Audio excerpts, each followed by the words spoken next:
The stranger had Ryder's face, my son's eyes, and a secret he didn't know I was carrying. When Callen said his twin brother lived on the outskirts, my hand started to shake.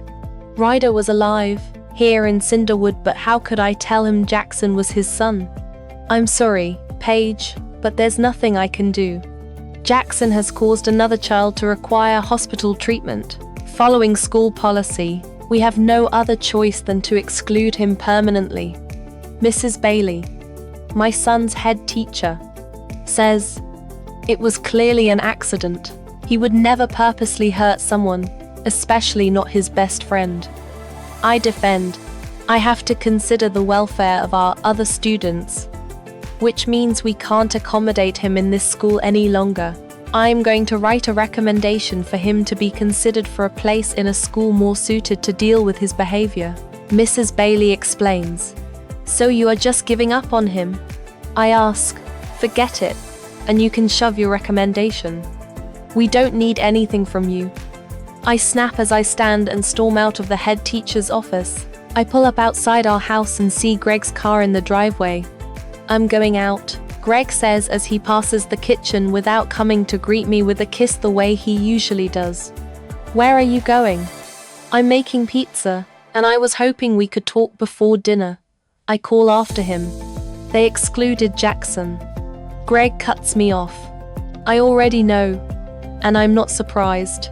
I told you he would turn out just as bad as his father. The front door closes behind my husband before I even have a chance to respond. Later that night, Greg's work phone is sticking out of his pants pocket. It starts buzzing incessantly on the bathroom counter. When I see the messages on the screen, my heart plummets. Leanne, I miss you. Leanne, have you told her yet? Leanne, thanks for today. I love you so much. My husband is having an affair. I know what you've been doing, Greg, I say, when I come downstairs the next morning to find him eating a bowl of cereal at the dining table. His face twists into a bitter scowl. He looks up at me, spoon halfway to his mouth. Oh, and what is it you think I've been doing? He says, his tone mocking. I drop the phone on the table in front of him. The screen lights up with even more texts. Leanne, good morning. Handsome. Leanne, I miss your touch. Leanne, tonight, after she's asleep. Leanne, you make me feel alive again. Do you love her? My voice cracks a little. Greg stares at the phone. She doesn't mean anything. He sighs. It's complicated. No, I step back, wrapping my arms around myself.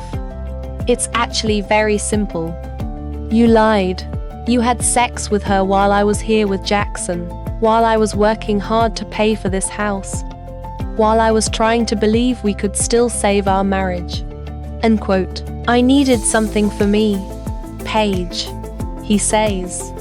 You've been gone since the moment I met you. You never let me in because you were always holding on to ghosts, always waiting for your precious Ryder to return. You're right, I breathe. I'm never going to be the person you are trying to mold me into, and neither is my son. Where are you going? Greg asks, his chair scraping the floor as he stands. Somewhere we can breathe. Somewhere far from you and this lie. I want a divorce. Then I walk upstairs and pack 2 duffel bags for me and Jax. We pack our life into the car and drive hours away to a rustic town called Cinderwood. I take Jackson to the local park. He runs over to the monkey bars, but as he tries to lunge for the bar, he loses momentum and falls. That was a good try, baby. You just rushed it a little. I say, I hate this stupid thing. He yells, his voice echoing through the empty park. Jax, calm down. Getting angry won't help. No, he cries, collapsing onto the rubber floor, his fists pounding and legs kicking in frustration. Calm it, pup, a deep voice rumbles from behind us. And instantly, Jackson stills in my arms. I turn, and my gaze locks with a pair of stunning blue eyes that have haunted my dreams for years. Ryder, his eyes widen when he sees me. then flicker to Jackson. "Sorry," he says quickly, shaking his head. "You must be new in town." "I'm Callen." "Callen?" I repeat, frowning. "Yeah, Callen Harris," he says, extending a hand. "And you are?" "I'm Paige, and this is my son, Jackson," I reply. Jackson grabs Callen's hand and hops to his feet before wrapping his arms around him in a spontaneous hug. Callen laughs softly, ruffling Jax's hair. "Where are you two from?" "We just moved up from the south," I tell him. "Does your husband know anyone here?" he asks, nodding toward my wedding ring. I slip it off and tuck it into my back pocket. "Oh, no. It's just me and Jax now. If you need help to settle in, let me know. I'd be happy to give you a tour," he offers, flashing a smile that makes my heart stutter. "Thanks, but we actually have an appointment at the school soon." I say, I'm headed there too. I run the sports sessions for some of the high-energy kids. "Will you teach me sports?" Jackson pipes up. "My teachers said I'm too strong to play with the others." "Well, that won't be a problem here. We've got lots of strong kids." "Did your dad teach you any?" "No, I haven't met my dad yet, but I think he'll come back for me when he can," Jackson says with heartbreaking hope. Later that evening, there's a knock at the door. I open it to find Callen standing there with a football. "Hey, sorry to call unannounced, but I was passing and thought maybe Jackson wanted to kick a ball around," Callen says. "Callen!" Jax shouts excitedly, running towards him, tripping over his shoelace and falling against the wall, smearing his wet paint everywhere. "Shit," I curse, rushing for a cloth. "Here, let me help." "It was my fault for turning up unannounced," Callen says, stepping into the house. After helping clean the wall, Callen stays to play football with Jackson and orders Italian takeout for dinner. After dinner, I send Jackson upstairs to wash while Callen and I clear the table.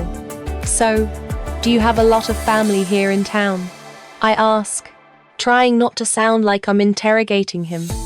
"Not really. I grew up in foster care and only recently found out I have a brother," he says as we carry the empty plates to the sink. My heart pounds in my chest and my hands tremble. "An older brother, or younger?" I ask, my voice coming out higher pitched than I'd like. "I'm not actually sure. We are twins, and we don't know which one of us was born first, but I think I'm the older one," he laughs. "And he lives here in town?" "Yes, just on the outskirts," he says. My head suddenly feels funny, and I grip the countertop to steady myself. He is Ryder's twin, and Ryder is alive and right here in this town. Meanwhile, Callen jogs through the woods to the outskirts of town, arriving at a large cabin where his twin brother Ryder and their beta pack members wait on the porch. Is beer appropriate for this urgent talk? Or do we need to fight someone? Parker asks. "There's a new woman in town," Callen says. "She has a kid, and he's one of us. So we have an unknown she-wolf in our territory, and she hasn't asked permission?" Ryder growls, his wolf's territorial nature coming through in his voice. "No, that's the thing. She's human, and I don't think she has any idea what her son is." "Shit, where is the kid's father?" Parker asks. "They don't know. The pup said he is missing, but I suspect he ran out on her, or the hunters got him. I hope for his sake the hunters got him, because if I find out who the piece of shit is that got a human pregnant, and then left her to raise a shifter pup alone, I'll kill him." Ryder growls even louder this time.